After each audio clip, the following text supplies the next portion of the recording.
Hang on. All right, how about now? Can you guys hear me now?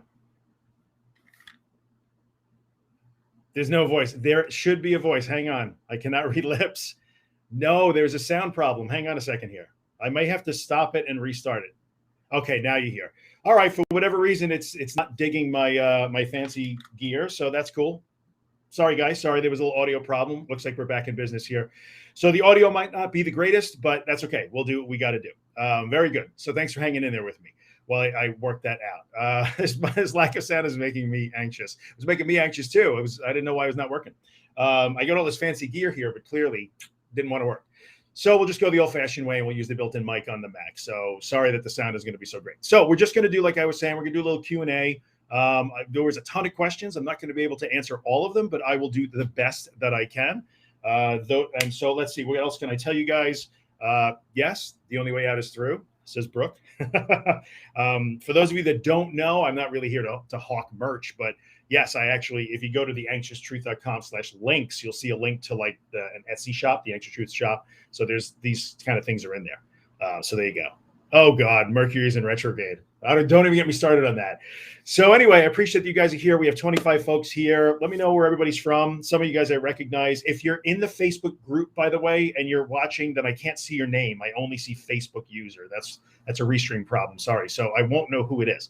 But otherwise, just let me know where you guys are from, and I'll start taking some questions here. And if what I was saying in the beginning when you guys couldn't hear me is Dean might pop in. Dean Stott from DLC might pop in, and Kim Quinlan might pop in, but she's pretty busy because her book just came out. So she's got a lot to do today. And by the way, it's a great book. So let's take a couple of questions. I'm going to read the questions. So East Texas, UK, Florida, St. Louis. Awesome. I dig it. Keep it going. I'm from an undisclosed location. Of course she is, Bethany. In the UK, Northeast. All right, so let's take a couple of questions that you guys submitted on my website, which is great. If you want to do that now and add to the questions, you can go to theanxioustruth.com/ask and submit a question while I'm talking. If you want to do that, this way it's a little more private. That's totally fine. Christina is on Long Island. Well, I'm on Long Island too, so there you go. Who knew? Northern Nevada, Wisconsin. Wow. Okay, we've got a wide area. Let's take a couple of questions. Let's get cooking here. So I'm not going to say names. This way it's a little more private. Anxiety presents itself to me as the feeling that others are constantly judging me at work, then talking about me behind my back. I don't know how to stop those intrusive thoughts. Okay, so first of all, that's super uncomfortable. And, I'm sorry that you're dealing with that, because that is a tough way to go about your day, right? So the question was, how do I stop those intrusive thoughts?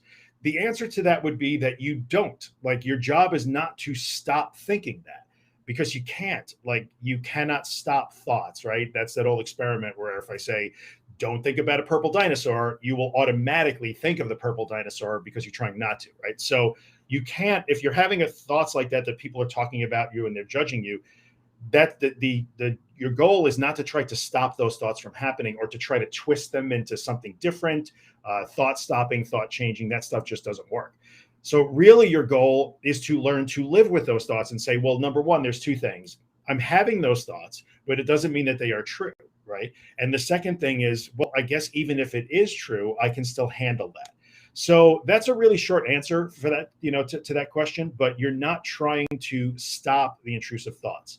Even though I know that the content of the thought, that people might be judging you or talking about you behind your back, that's difficult for sure.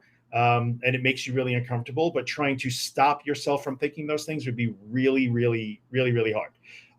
So you're not trying to learn to stop them, block them, or turn them. Some people would give you really bad advice, like just, think of happy things or turn it into a positive. What if they're talking about me behind my back? Well, what if they love me? I mean, I understand that's all really common advice, and some of it seems like common sense, but we really just don't have a good way to demand to have or not have certain thoughts. It's just not the way our brains work. So your job is to just allow the thought, acknowledge it, and work on ways to move through the discomfort that it creates. And you can work on understanding that, like, well, this could be, those are a little bit of cognitive distortion. They may, mind reading. Well, I think I know what they're thinking about me, which isn't true. So there are other things you could do there, but for the most part, you're not trying to stop the thoughts, right? So that's the first question. Good question. And I'm sorry that you're going through that. The other thing that I will mention in this one particularly, which is I'm afraid that people are talking about me or judging me behind my back. There may be some other issues going on there, right? So there could be some self-esteem issues or things that you learned in your past, beliefs about yourself that fuel those things. Always want to work on all of that stuff, right? So especially if you have a good therapist that you can work with, not everything in the world is an exposure problem. So we're usually talking about things that do involve exposure and learning to move through fear and discomfort, but not everything is. So if you have some underlying issues or past issues that drive those kind of beliefs, it's always good to try to work on those as well.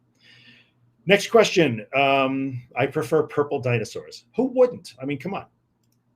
I think it was pink something. The actual experiment was with a pink animal of some kind, but I'll do it with the purple dinosaurs. Next question was, do you cover depression issues in any of your books? And the answer to that is flat out no. I have not. If you're dealing with depression, that is not necessarily a thing that I have written about in any of the books, or I have not, I've not written about depression at all. I have lived depression. So my very first book, which is just my story, it's called An Anxiety Story. I tell the story of going through depression, but I've not written about ways to deal with depression. That is not in my wheelhouse. I don't claim to have any special qualifications on that. So you will not find depression written about in my books, except my story, where I'll talk about how I was depressed. And I'll tell you guys, somebody just asked, how do you get the book? If you want to get this book, 7% Slower, hey, look at that. And it's up here on the screen. You just go to 7%slower.com and all the active purchase links are on there. The other books, The Anxious Truth and Anxiety Story, are also on my website. You just go to the links for the books and they're all on there. All the ways to get them are there. So there you go. Right now, 7% Slower is ebook and paperback on Amazon. It's ebook on Kobo, Google Play, Apple Books. We are still waiting for Audible any minute now. As soon as that's released, I'll let everybody know. But that's how you can get it. Just go to 7%. Pink Elephant. Thank you, Victoria. That's exactly what it was. Appreciate it. Oklahoma is here. Cool. So, all right, that was that question. Next question. When to start big exposures? I am fine doing small exposures like going to the mall, staying alone for a day. Excellent work. I know that was hard to get there. My company wants me to go to a whole different city across the country for 3 weeks. Should I consider or should I say no? Well, that's a tough call, right? If right now, I mean, look, here's the reality. The reality is you can do anything, right? There's really nothing that keeps you technically, physically keeps you from doing things. It's just a matter of the amount of discomfort and fear that you really want to experience when you do those things. So should you take the trip that your company wants you to take? Well, I mean, all I can really tell you is those are things that we usually work up to sort of incrementally. So if the best you have right now that you feel confident in is sort of local, going to the mall, the shopping center, being taken care of, like your basic life stuff.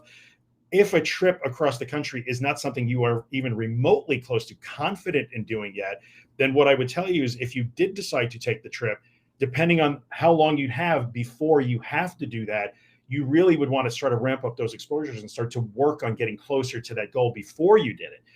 If you couldn't do that and it was next week or the week after and you don't have much time, you could still decide to take the trip. You would just have to go into it with the proper expectations, knowing it's a huge flooding experience and it will be really challenging for you. So I think the general answer is, when is it time to move up to bigger exposures? Is not ever, well, when I have no anxiety. It's always, well, when have I flexed and built my tolerance muscles to the point where I think I can now tolerate these more challenging things? So I don't have a definite answer. Yeah, you can ask questions here. Just hold them until I get through, or else I'm going to have to scroll back. I'll try and get through as many as I can, right? There we go. Looks like Dean is coming back in. Let's see if we get him in. Fantastic. Can you hear me, sir? Welcome, buddy. Thank you. I don't know what happened there. First time I've been on here, so it was probably me. So apologies for that, mate. Your internet died. Same thing that was happened to us in the recovery room. For those of you who don't know, which I can't believe you wouldn't, this is my friend Dean Stott. He's the creator and curator of DLC Anxiety on Instagram and one of the recovery room crew that you guys probably see out every Friday. So, Dean, we're just taking questions. I have a bunch of questions I'm going through, so we'll have you jump in on any of them, and then we'll see if anybody has questions, after we do this. Yeah. So the next question, we were just talking about big exposure. So the answer to that part is, I can't answer it. Just be aware that if you pick a very big exposure now, and maybe Dean can chime in on this, flooding, which is, I know, a thing that you used, right? Know that it will be really, really uncomfortable for you to go from like, okay, I'm just going to the mall to I'm going across the country for 3 weeks. Yeah. How was, Dean, your experience was flooding? You used that. You intentionally went into the hardest things right away and stood there, right? I think because I didn't have the guidance of a therapist, so I was doing self-help CBT with good resources, but I didn't have that guidance from a therapist to maybe do it along the gradual route. I think in hindsight, looking back on it, I think it was probably a little bit too much. So it was really hard, and there was times where I would fail. So I don't know if it was the best thing for me at the time. I don't think I'd recommend it for someone who's getting panic attacks all the time in specific locations like I was in the mall. It did, however, do you know what I mean? I did recover from it, and now I can go to the mall and shop at my heart's content. But yeah, it was really, really difficult. Yeah, made it hard, didn't it? Yeah. So not impossible. Usually flooding, something like Dean was saying, you would try and do with a therapist that's coaching you through it. But yeah, anyway, hope we were able to answer the question. The next one, Dean, I know you can help out with too. How can I cope with a close friend's untimely death or close relative's untimely death while recovering from anxiety, which is that thing where grief and loss is piled on top of the anxiety, which, Dean, I know that was a triggering thing for you when you lost your dad. How did you handle that? How did you cope with that? I think the way that Josh, so if people don't know who Josh is, obviously he's co-author of Untangle Your Anxiety, the book I've got out, and he's part of the recovery room and a therapist. I think the way he explains the stress jug, so everything building upon everything until you get to that moment when the jug's about to overflow. Well, I think I got to that point. So my father had died, and I was dealing with anxiety, not on a bad basis, but after the death, I went back into my normal routine because I actually felt okay within myself to, I think the best way to carry on and get on with things is to carry on as usual and try and distract myself. Well, it was definitely the worst case scenario and what I shouldn't have done.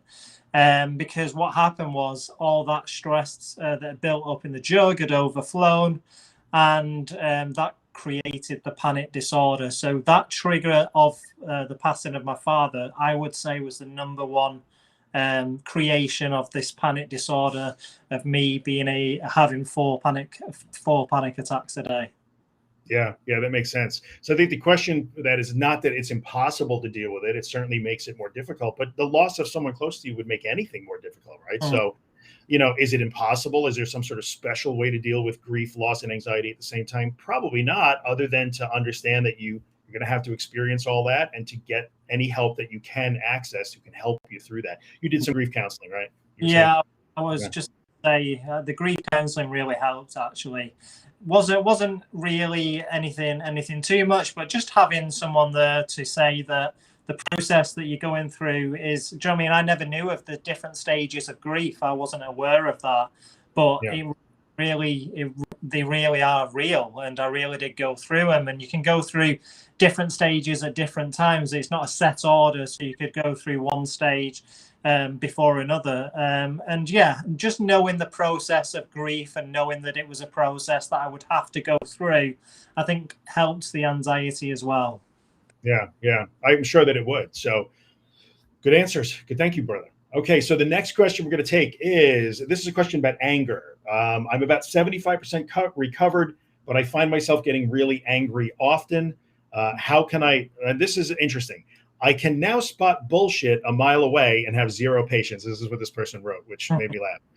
It is feeling anger, almost rage, and resentment part of recovery. By the way, I don't throw fits and scream and yell. So she's basically asking, there's two things in here that I find interesting. Number one is, that the anger is really exaggerated right now, like is feeling rage and anger part of recovery.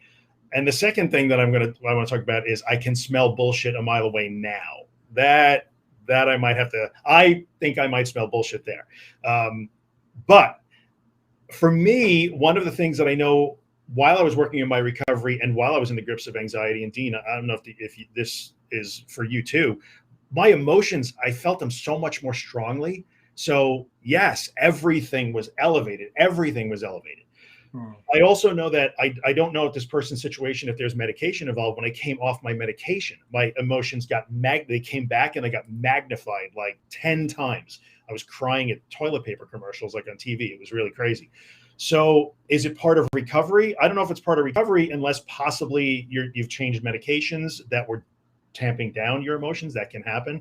But it's definitely part of, when you're in the midst of anxiety. Dean, did you have a problem experiencing those big emotions? I was just going to ask you, when you said about tapering off the medication, did you anxiety crept back in? Oh yeah, hell yeah, it did. Yeah, it was when I did that, all the anxiety came back in and the emotions came back, everything came back in.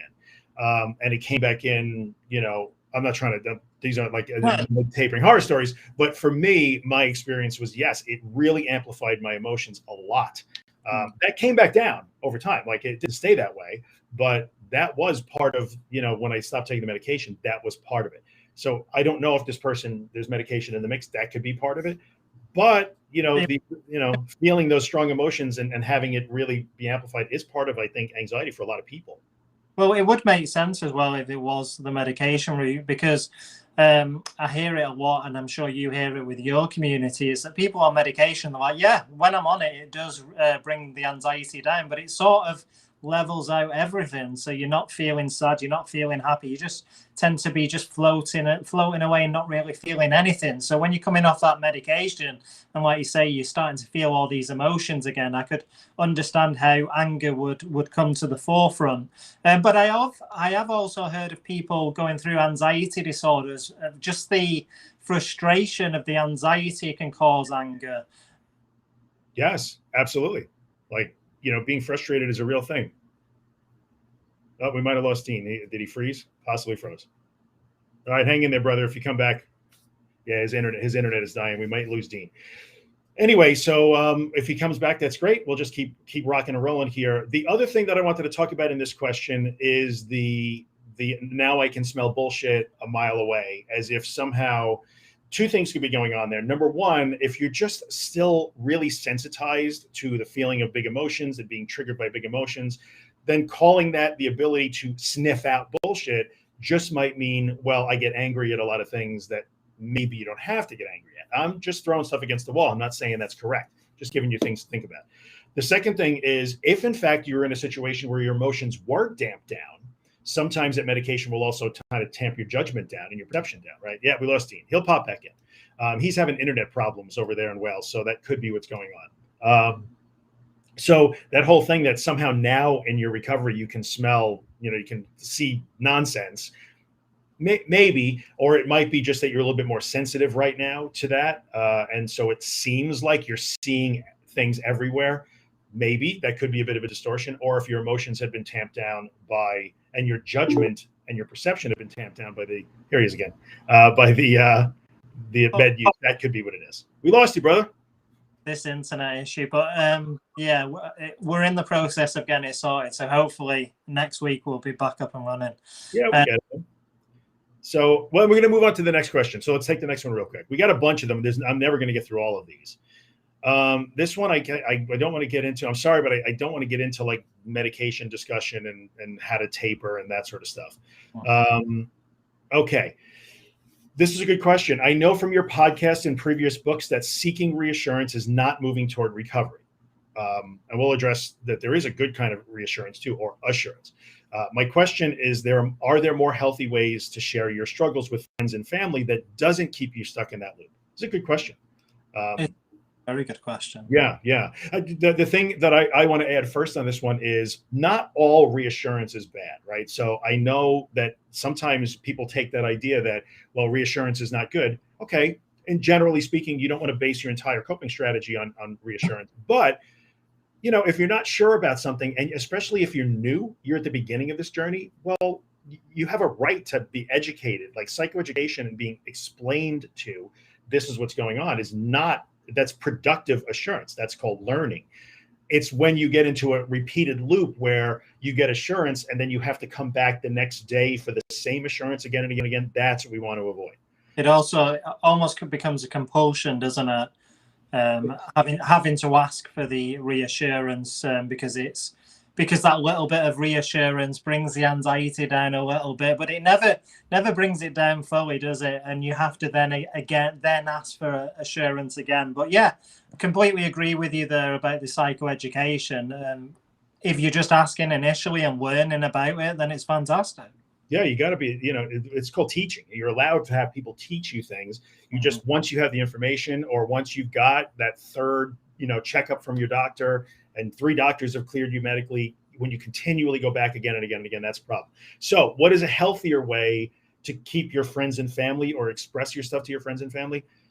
This was a big deal for me, Dean. I don't know what you did with this, but for me, I really had to make a very firm decision, and I've done podcast episodes on this, to stop. I stopped talking about it.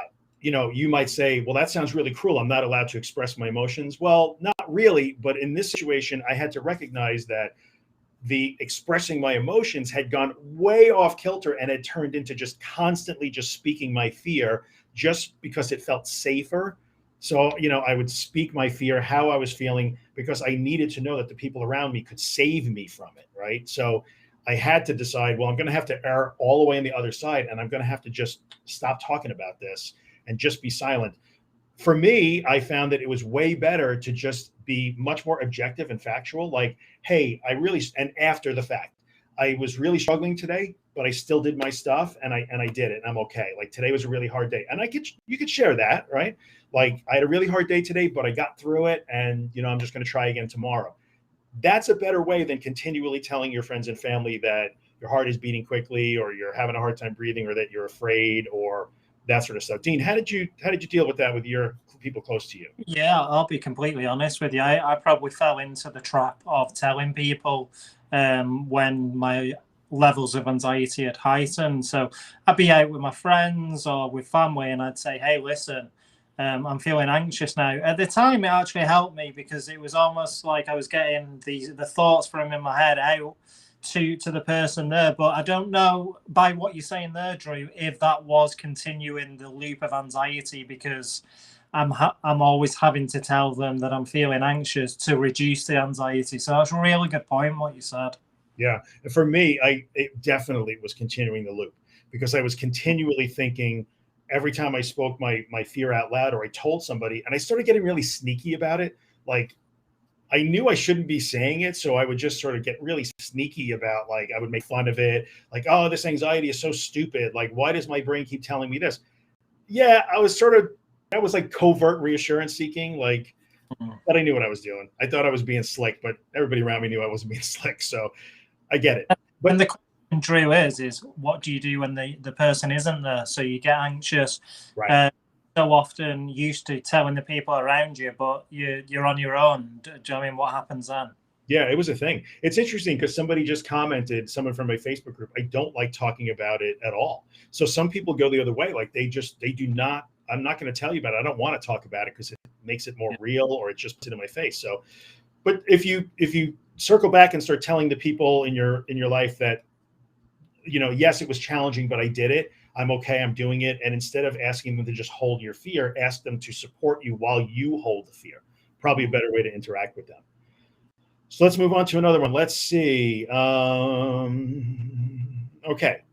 we'll take this one. We were about a half hour in.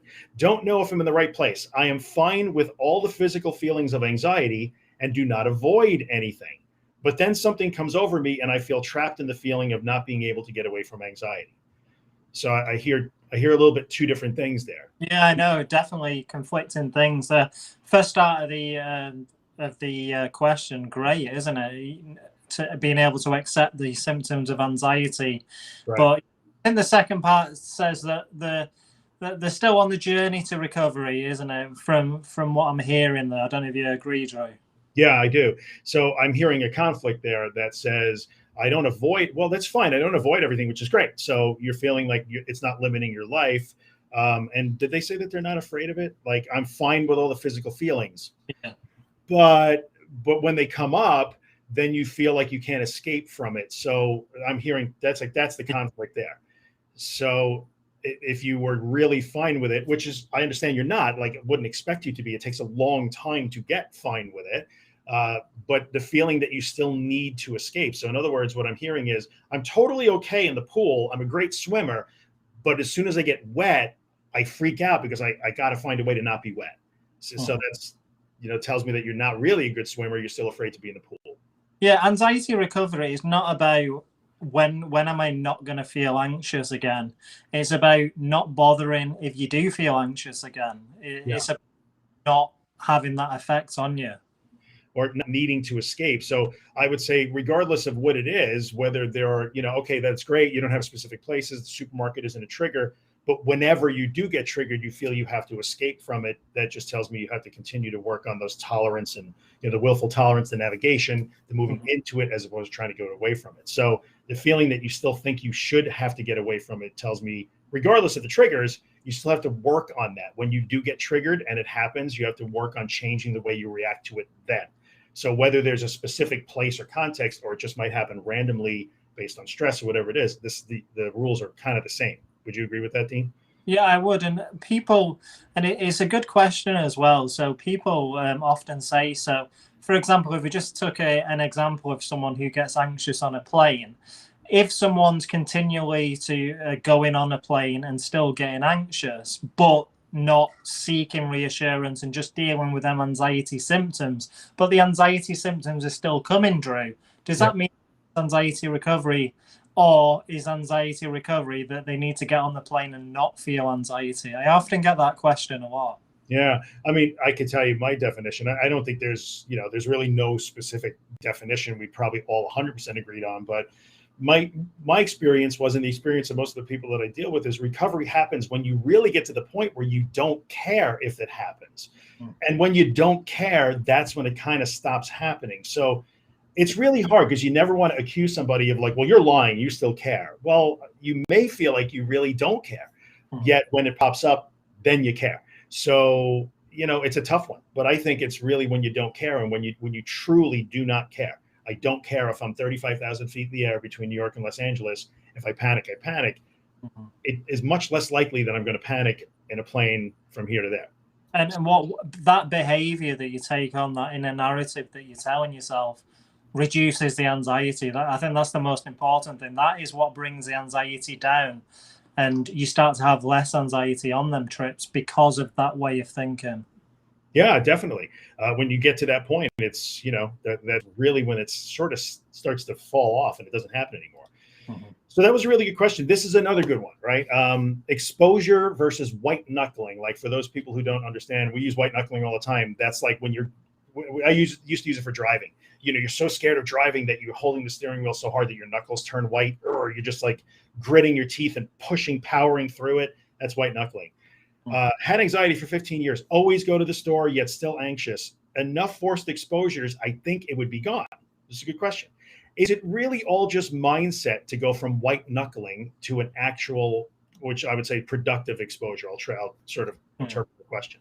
And if you guys want to answer this too in the comments, like, let us hear what you're thinking about these in the comments. That's fine.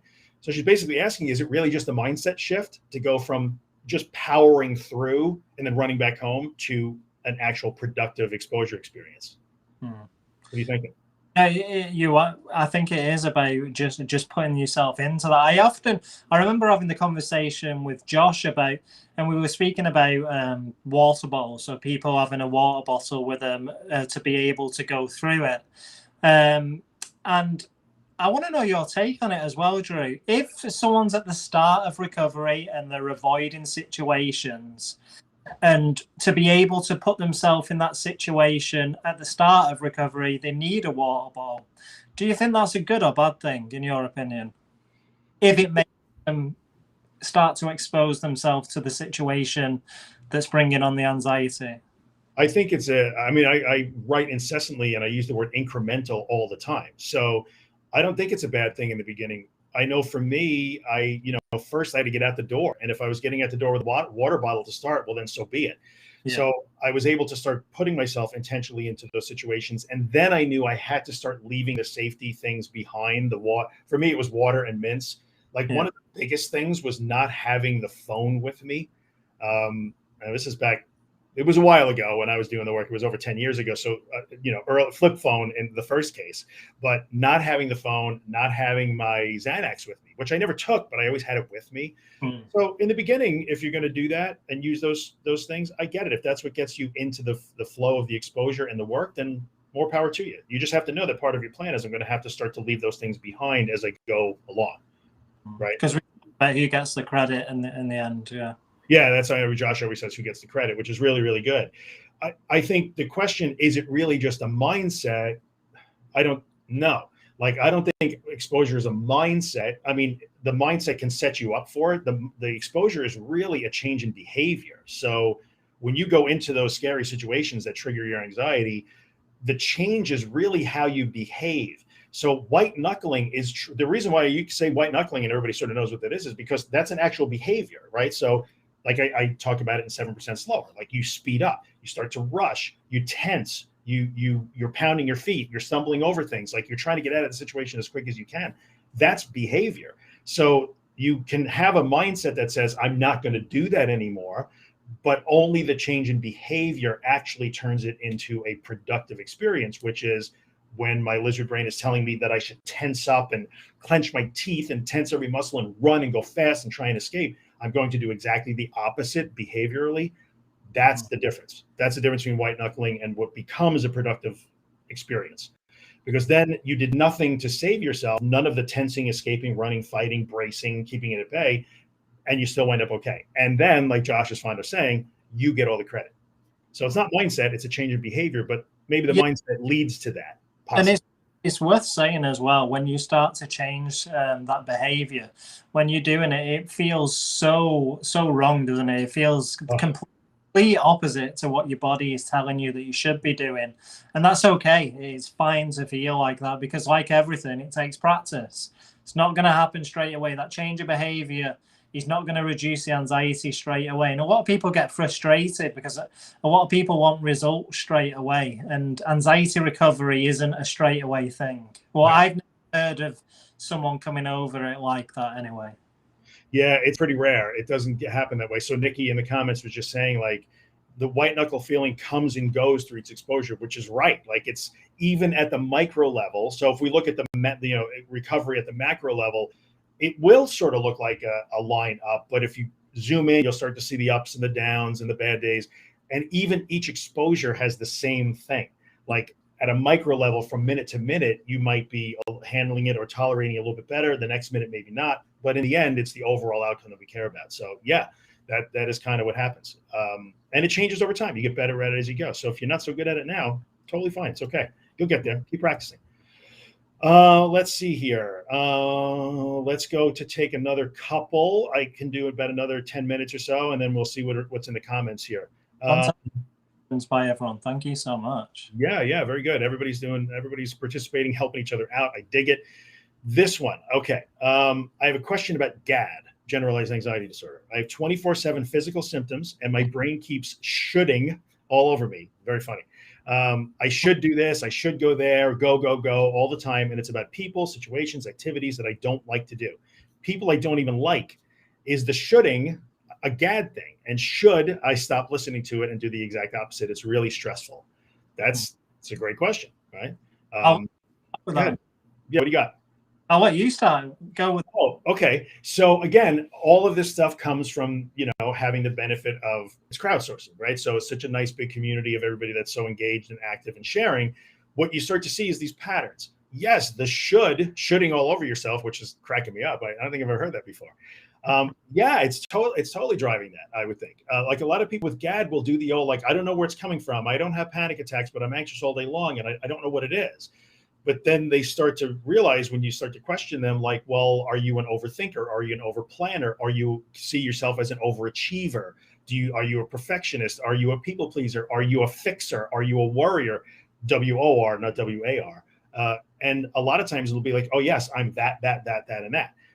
And so, yes, if you feel somehow or other that you are failing yourself or you're doing something wrong by not going and hanging out with people you don't like, but you think somehow you should to achieve something or prove something, then why would that not be anxiety provoking, right? Like Now if you don't do it, you feel like you're failing, you're doing something wrong, you're not getting it right. So yeah, in my opinion, I'm not diagnosing anybody with GAD. I'm not qualified to do that, but I would think, why would that not make you anxious?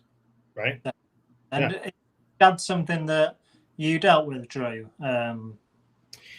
I can't say that I really dealt that much with that. I mean, for me, I had to recognize that, yes, my personality type was probably fueling from some anxiety for sure. So I am definitely more patient now. I'm more measured. I did learn to incorporate like the slower stuff, the 7% slower stuff. It is part of my life now. The way I used to live was go, go, go, go, go, go, go. I still do. I just do it in a much less frantic way. And I do it with no expectation. Does that make sense? Yeah, no. And you hear a lot of people who have general anxiety disorder that they can actually put themselves in that situation. They almost, I hear it described as like a simmer. Do you know, like, I don't know, like a slow cooker that's always on. So you're not reaching that level of the fight or flight, panic attack, where you have your body response, but it's always there in the background. You hear a lot of people dealing with GAD have a lot of muscle tensions and headaches and those physical symptoms of keeping the anxiety in the upper body. I hear that a lot.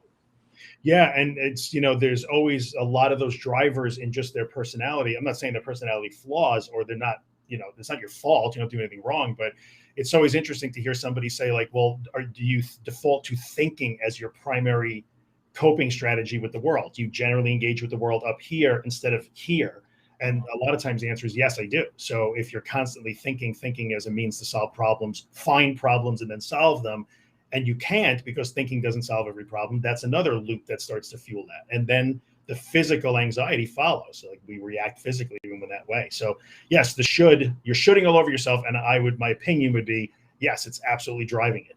So what do? You have to start to learn to change that. You can't just decide not to do it. I mean, we hear folks like him and Josh talk all the time about, you change your behavior. So it's not just, I'm just going to stop thinking about that. It's no, instead of doing that and worrying about that and punishing myself because I feel like I should be hanging out with people I don't like, instead, I will make a plan to go hang out with people that I do like. Like I will replace thinking and ruminating and judging myself with actual engagement with the world that's productive. That's a short answer, but that's kind of how you do it, right? Try and get to a couple more. Let's see. We'll have to save some for the next time. We'll do these kind of regularly. Let's see. This is interesting. It's not really, I'll throw it out there. During exposure, okay, so it's kind of filled the white knuckling thing, but here's the interesting part. This person's from Germany. I just started reading your book, The Anxious Truth, which is the big recovery book. In Germany, when you can't express your fears to any psychiatrist because a lack of efficiency in German language, your book is a blessing. So I don't know if that means this person is in Germany but is not a native German speaker, or there's something in the language. Yeah, it sounds like they're talking about the German vocabulary, doesn't it? Yeah, almost like there's no good way to express that. So I find that interesting. But her question, I guess, is during exposure without white knuckling, what should I tell my anxious mind? So what did you do when you popped yourself in the middle of that shopping center and said, I'm not leaving? What was that inner dialogue like? Yeah, well, it was busy. That's definitely the best way to explain it. It was loud and it was busy. But I had to you have to succumb to the fact that you're going to feel anxious and your body is going to be telling you to do everything that your behavior has to not do to be able to get through it. So it was about fighting against the urge of leaving the shopping center and knowing that the anxiety symptoms are coming. And this is where the psychoeducation was really important, because when you start to learn and know the process of anxiety, the process of panic, there's nothing to, do you know what I mean? There's nothing that, there's no surprises, and you can, when you have this education behind you, to me it felt a little less scarier.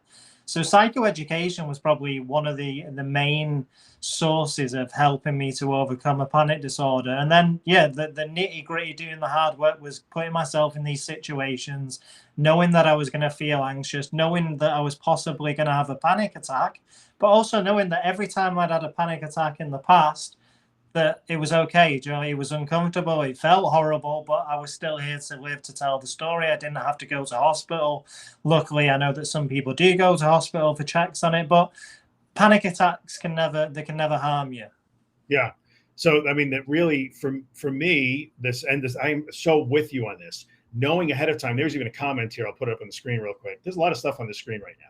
It helps a lot when you understand what will happen during the exposures. Like, it does help a lot. That's huge. So understanding going into the exposure, like, oh no, this is going to be really hard. Like, it's going to be difficult. I am supposed to feel anxious. Like, all of those things are really important. And I think that influences, that chatter or that self-talk or whatever you want to say it is, that dialogue in your head. Like, well, I plan to do this. I'm supposed to panic. I'm supposed to be anxious, and my job is to move through it. So I don't think well, the first thing I would say you have to tell your anxious mind is expectations. Like, okay, mind, we're about to go do a really hard thing, and we're supposed to be anxious doing it. So when you start there, then when the anxiety does come up, instead of trying to talk it away, it's just anxiety, it's just anxiety. No, I already know it's just anxiety because I'm doing this intentionally to feel it. So that makes a huge difference. And to me, I really had to stop the old, like, it's okay, because I had to stop doing that. I had to really work hard.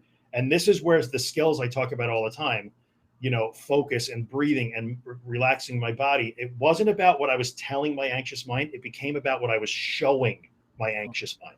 So by relaxing my body, even though it wasn't calm, I could be relaxed by slowing my breathing, by putting my attention somewhere, not like count 5 blue things, see 3 things I could smell, not that, but I'm going to engage with the world even while I feel this way. It was way better than trying to tell my mind anyway. Even subtle things like the openness of your body language, just changing your posture in that situation. 100%. Yeah. Like for me, I really try to adopt like a chest out, shoulders back, chin up thing. Not because that's a panic shield and it instantly makes it go away, but it does make a difference. One of the podcast episodes I did, I don't know what number it is, but it's called How to Talk to Your Anxiety. If you go to my website and search for that one, that is one of the ones that people love the most because it's all about that. It's not about what you tell your mind. It's about what you show it. Because guess what? Your mind ain't listening to this too shall pass. It doesn't hear that. It doesn't know. So there's that. All right, we'll take 2 more. Dean, you got time for a couple more? Go for it. Awesome. All right. Let's see here. This one I don't know if this person is watching, and here I'm just going to quickly address it. This is about bradycardia, which is a medical issue, very low heart rate and not having the high heart rate response. I can't answer that one. That's really one that you're going to have to work on with your physicians and your medical team. I no anxiety without the increased heart rate personally. Yeah. So this is a person who really is almost having a paradoxical. They don't have that. Their heart rate stays down in the 40s. They get cold, and they're that's different. That's more of a medical thing. So as much as I'd like to help out, I have to defer to your medical team on that one. I just wanted to at least know I saw the question. Let's see. Is it normal that when you start to feel good and do a hard exposure, you'll feel like you're being back to square one because it made you so anxious? We hear this all the time, right? It is normal, but you're not back at square one. That's why I tell everyone. Like you just mentioned before, recovery isn't linear. But when you do have these setbacks, or you do an exposure that's a little bit too far for where you are on the recovery journey, it's fine to have these setbacks because you're not at the same situation you was at the start of your anxiety. You've now got the psychoeducation, you've now got the body language tools, you've now got this inner dialogue, so you know how to speak to you. So you're more equipped with going ahead, and you have the experience that you've already done it before. Yes, that's true. So in the end, I can't even answer that. You're not at square one. And I think it's always that expectations matter so much. That indicates, well, I've been doing great because I'm not anxious. And then if I get anxious, it means that's it, it's done. But that's not right, because you never judge your progress is not being anxious or not. The progress is, how do I handle it when I do get anxious? Yeah. And like you do a hard exposure and you get really anxious. That's what the hard exposure is supposed to do. So it goes back to the previous question. Sometimes that's a misalignment of expectations where you're really doing exposure, but what you're hoping to do is find ways to do those things without feeling anxious. And if you manage that, you think it's a win, but you're supposed to, the exposure is not the grocery store or the shopping center or the highway or the party. The exposure is the anxiety itself. So it's important. Recovery room, when Josh mentions about his clients in the therapy room when they come and say, hey, I've had a week and I've had no anxiety, and he's almost telling them off, saying, well, that's no good. You're supposed to feel the anxiety. Right, exactly. Somebody just asked, because I know this comes up a lot, why do you not, here, I'll put it up on the screen. Restream has all kinds of cool stuff. Like, we do all kinds of really neat stuff on the screen. I know you can see it, but it's cool, right? Why do I not recommend the counting, naming, colors stuff? I'll tell you why. Like, this comes from my own personal experience, and being able to talk to just a whole lot of people. I said something in the recovery room not too long ago, and I used to use the term conditional okayness. And I knew that I could not shoot for conditional okayness, meaning I never wanted to get to, I'm okay as long as I can ground myself, get to some special magical state called grounded. I really and I know this sounds really harsh and you might not like it and you can disagree with me and do what's right for you, but I always would say, like, grounding was not a required thing. Now, if you're dealing with somebody who's got really serious emotional dysregulation problems and they're in that frantic state, which is beyond just the anxiety we're talking about, yes, the grounding techniques are really helpful for those kind of people, because they begin to lose touch a little bit with the ability to regulate their own emotions. So it's used a lot there. But during a panic attack, absent that problem, thinking that, well, I have to somehow get to a grounded state to be okay is something I didn't want. That's condition. I just knew that if I did nothing and allowed it to run its course and didn't try to do all that stuff, it would still end. That was far more durable for me, because when you have that experience over and over without having to count things and put my toes in the dirt and somehow magically ground, your recovery is deeper, wider, and more durable. That's my answer. Hopefully it makes sense to you guys. I don't know, Dean, if you have an opinion on that one way or the other, but yeah, especially the ground engineer. So find 5 specific colors you can see. Right. And like, I don't know, if I was looking around the supermarket and they were sold out of the yellow bananas and I couldn't find anything that were yellow, that would increase my anxiety. Yes. But grounding as a whole, and I think if you want to incorporate it into, I don't know, a daily activity of something like that, then I don't have anything against that. Yeah. But yeah, would it have helped me in the middle of a panic attack in a supermarket? Probably not. I think that's a really good point. They had no bananas, and it derailed me completely.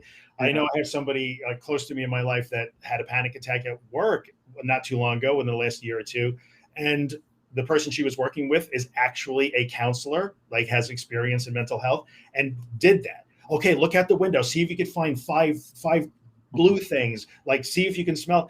And it just amped her panic up, because she couldn't think. I can't find blue things right now. I just feel like I'm going to die. So sometimes that's a bad thing, because if you have expectations that special grounding techniques during anxiety will bring it down, and they don't, because sometimes they won't, that could be even more distressing. But again, you're trying to create conditional okayness, which is something that, in my opinion, isn't lasting. I don't want to have any conditions in my ability to tolerate anxiety. So there's that. We'll do one more, and then we'll probably wrap it up, because we're getting close to the 55-minute mark. So happy to have found this great resource. You're welcome. My question is about sleep. This is so many sleep questions, right?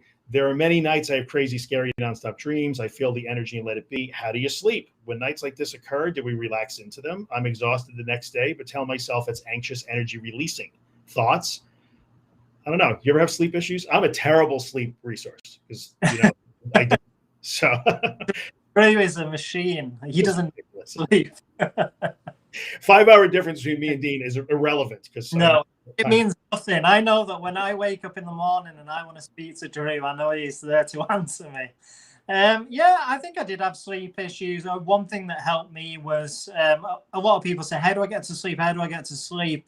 Well, and try and do, I don't know, breathing exercises, or try and, do things while they're in the bed. What I did was, if I was feeling anxious, then I knew that I wasn't going to get to sleep. So I'd just get up and I'd do something that I knew would naturally make me tired. So I don't know, I'd start to read something and I'd feel my eyes starting to go, and then just try and go back to sleep again. So yeah, I'd take myself out of the situation of being in the bed trying to get to sleep, because if you're trying to get to sleep and you're anxious, it's not going to happen. Yeah, that makes sense. You know, and that comes down to, for me, often it was, and when I was sleeping even less than I do now, but that wasn't by choice. Now I just have a natural sleep pattern that I do sleep far less than most people. But back in those days, it was hard for me to go to sleep. I would, finally close my eyes at 1 o'clock in the morning. I was wearing sleep masks and all, silly things in my ears, binaural beats, like anything, because then I would just startle awake 2 hours later, 2.5 hours later. And it was so hard because for me, it was a fear of like, now I'm going to be exhausted and sleep deprived, which means I'm going to feel bad, and I'm afraid to feel bad. So I think a lot of people worry, and I'm sure you've heard it as well, that a lot of people worry like, oh, I've only had 2 or 3 hours, so that means that tomorrow I'm going to be more anxious. right. And that's a trap that a lot of people fall into, and I don't. I haven't seen any evidence behind that that's true. Well, I mean, I think, if you're sleep deprived and you're really exhausted, clearly your body's going to feel differently. You're dragging. I mean, I think in the end, it's your heart rate is probably a little higher that day. Your blood pressure is going to fluctuate a little bit. It's true. But that doesn't mean you have to be afraid of it. And I will relay a little anecdote that really helped me. One day when I was out and I was doing my recovery work, which for me was a lot of driving, and I drove around, there's right around the corner, I could drive there in a minute and a half. It's a little dairy shop, right? So I parked in the parking lot. My exposure that day was to drive there and sit in the parking lot for 10 minutes. And I sat in the parking lot, and a woman pulled up next to me. It was fairly early, about 7:30, 8 o'clock in the morning. And she got out of the car, and she looked like hell. Like, I'm sorry, whoever you are, lady next to me at the parking lot, but she was clearly exhausted. She was dragging ass that morning, and it really showed me. She had a coffee cup in her hand, like typical. She was probably going to work. And it really showed me, like, half the people around me, especially in the US, we are chronically sleep deprived here, probably didn't sleep well. We're undersleeping, we're exhausted, we're stressed. She just wasn't afraid of it. That was a huge moment for me. I'm like, that woman is exhausted, and she's just getting out of her car and walking across this parking lot like it's nothing. I'm exhausted, and I'm like hiding in this car like I can't get out of it. What's wrong? That was a big, big, big deal for me. Of interest, did you avoid things like caffeine when you were in the midst of it? I have an interesting history with caffeine. So I actually, when I was an undergraduate, I was in a school of architecture. I have a degree in architecture, believe it or not. So when you are in the school of architecture, you often do not sleep. Like, it is grueling. So we would stay up all night, studio finishing projects, and we would take caffeine tablets, no-dose. Like, you guys have no-dose in the UK? They're still out there. Or like, it was the precursor to Red Bull, but like Jolt Cola. Oh, it's disgusting. It's awful. So it's just all so much sugar. It's syrupy. But Jolt Cola, no-dose, and like we would drink coffee to stay awake. It started to really upset my stomach. Like, I would get really nauseous by 4 o'clock in the morning. Plus, not sleeping probably had something to do with that, right? And so I kind of stayed away from caffeine even before I was anxious. But yes, when I started having anxiety problems, it was like, oh no, I cannot drink cola, I can't drink coffee, no chocolate, nothing with any caffeine in it. And as it turns out, I'm still not a big caffeine guy, and I'm not a caffeinated coffee drinker anyway, but that turned out to be a bit of a mistake, because I used to think like, oh no, if I remember once I had an ice cream sandwich. We have a place called Carvel here in the Eastern US, and they make these flying saucers. It's just an ice cream sandwich, but the top and bottom of it, the cookie part, is super cocoa-y, very chocolatey, a lot of caffeine. And I had one. I was in the office, and I was super anxious. I was working on my recovery. I was really struggling, and I had half of one, and my heart started racing from the caffeine in it. And I was like, I was done for like a day and a half. I was still working on it, and I had to learn, like, oh yeah, that's all right. Like, caffeine makes your heart beat. So there's that. Anyway, I think we're done. We're about in an hour. That's as far as I can really probably take it today. Dean, I'm super happy that you came by. Like, what do you got going on? How can people find you? They don't know how to find you, but say it anyway. DLC Anxiety over on Instagram. You can also see the website, so www.dlcanxiety.com, and the resource hubs there.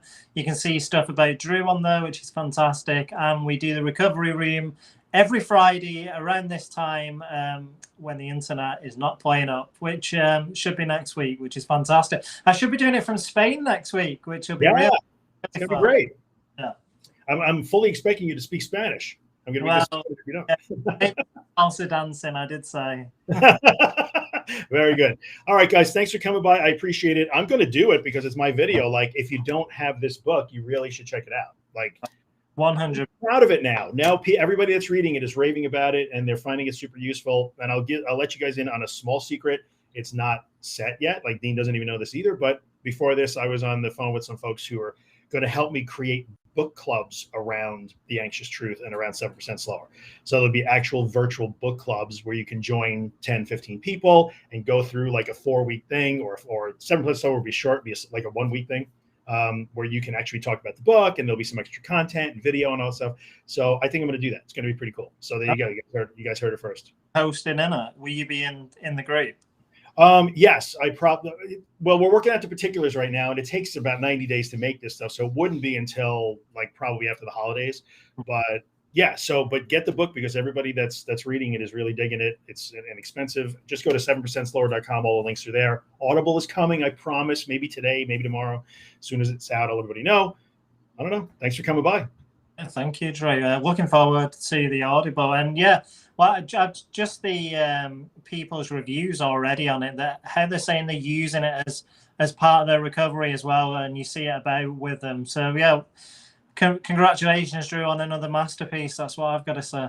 Thanks, man. Appreciate it. All right, guys. Thanks for coming by. I will post this. It's going to stay in the Facebook group, on my Facebook page and YouTube, and I'll upload it to IGTV if you want to watch it on Instagram too. So there you go. Take it easy. Have a good day. Have a good weekend.